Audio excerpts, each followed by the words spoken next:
He was just a blacksmith's son in a forgotten village of Japan. No money, no formal education, only a dream and a box of broken tools. But this boy didn't just build engines, he built an empire. His name was Soichiro Honda. Soichiro Honda was born in 1906 in a small rural village in Shizuoka, Japan.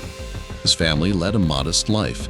His father, Gihei Honda, worked as a blacksmith and ran a bicycle repair business, while his mother was a weaver. Despite the humble circumstances, young Soichiro was a curious and energetic child. He developed an early fascination with machinery, a trait that would shape his entire future. One day, in his early childhood, Soichiro witnessed an automobile driving through his village, an extraordinary sight in early 20th century Japan. The smell of oil, the sound of the engine, and the sheer presence of the car captivated him.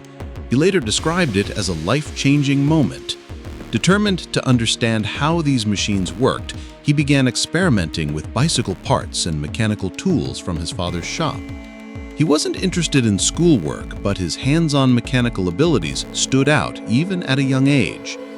By age 15, Honda left home to seek his future in Tokyo. He secured an apprenticeship at Art Shokai, a well-respected auto repair shop. For 6 years, he worked under Yuzo Sakakibara, learning everything from auto mechanics to craftsmanship. At first, he received no salary, only food and a place to sleep. But Honda didn't care.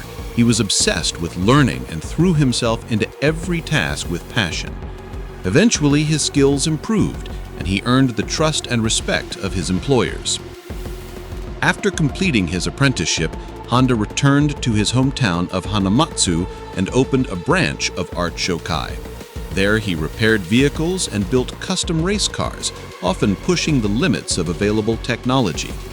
In 1936, he created a race car powered by a modified airplane engine. He entered the All-Japan Speed Rally, but during the race, he suffered a serious crash. Though his injuries required months to heal, the experience deepened his drive to innovate in motor engineering.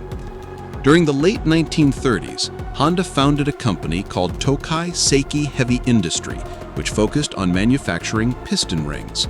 He aimed to supply Toyota, but initially failed due to poor product quality.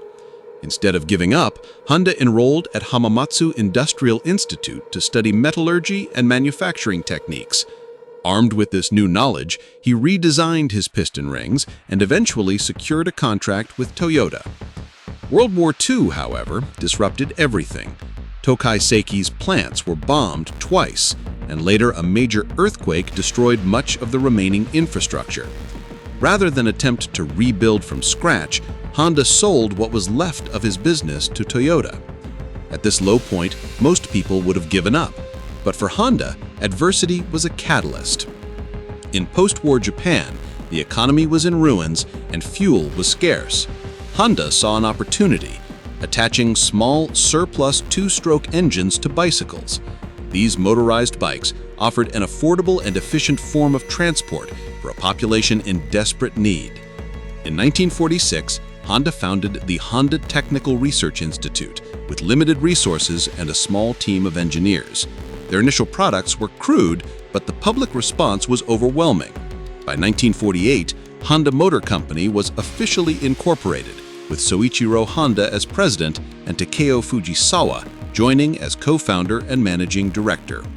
Fujisawa's business acumen perfectly complemented Honda's engineering genius. The company's early motorcycles, such as the Model A and the Dream D-Type, were instrumental in Japan's mobility revolution. But the breakthrough came in 1958 with the launch of the Honda Super Cub. Lightweight, fuel-efficient, and easy to ride, the Super Cub transformed personal transportation in Japan. Its global appeal was massive, and Honda's now iconic advertising campaign, "You Meet the Nicest People on a Honda," helped shatter negative stereotypes associated with motorcycles. In 1959, Honda set up American Honda Motor Company in Los Angeles, becoming the first Japanese motorcycle company to enter the U.S. market. The road wasn't easy. American consumers were skeptical, but the low cost, quality, and reliability of Honda's bikes began winning them over. By the early 1960s, Honda had become the world's largest motorcycle manufacturer. Encouraged by this success, Honda began producing automobiles. In 1963, they launched the T360 mini truck and the S500 sports car. While these vehicles were innovative, they faced stiff competition from established players like Toyota and Nissan. Still, Honda kept innovating. Their relentless research and development culminated in the release of the Honda Civic in 1972. The Civic arrived at the perfect time. The 1973 oil crisis caused fuel prices to skyrocket, making large American cars impractical.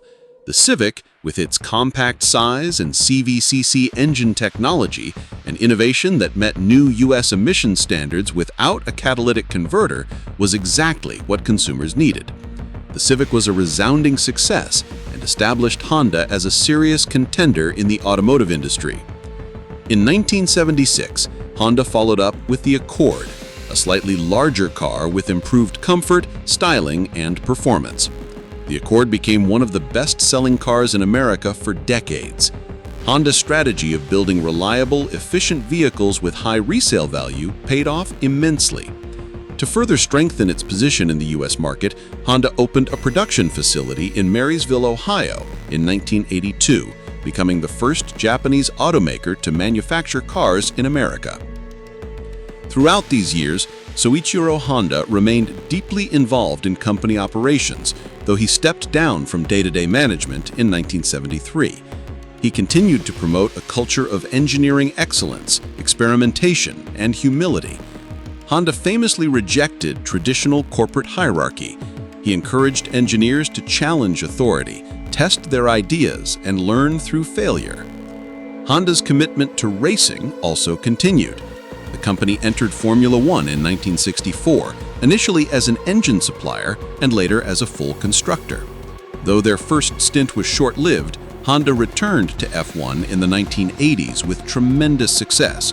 Partnering with teams like Williams and McLaren, Honda engines powered championship wins for legendary drivers like Nelson Piquet, Alain Prost, and Ayrton Senna. One of the crowning jewels of Honda's engineering legacy is the 1990 Honda NSX, a mid-engine sports car developed with direct feedback from Senna. The NSX demonstrated that Japan could build a true supercar, precise, reliable, and thrilling to drive. Its aluminum construction and focus on balance and usability revolutionized the sports car industry. When Soichiro Honda retired from the company board in the late 1980s, he spent more time engaging in his personal passions, including aviation and education. He passed away in 1991 at the age of 84, leaving behind a legacy that continues to influence the world of engineering and manufacturing. Honda Motor Company continued to innovate. It became a leader in hybrid technology with the Insight and expanded into robotics with a SEMO. It developed aircraft, power equipment, and even took steps into alternative energy solutions. All these initiatives echoed Soichiro Honda's philosophy: don't follow the path, make your own. Today, Honda is one of the most respected brands in the world. Its products span motorcycles, automobiles, engines, marine equipment, and aircraft. The company's success is a tribute to the values instilled by Soichiro Honda: hard work, curiosity, resilience, and an unshakable belief in human potential. The story of Honda is not just the rise of a corporation, it is the story of a visionary who came from nothing and changed the world through engineering.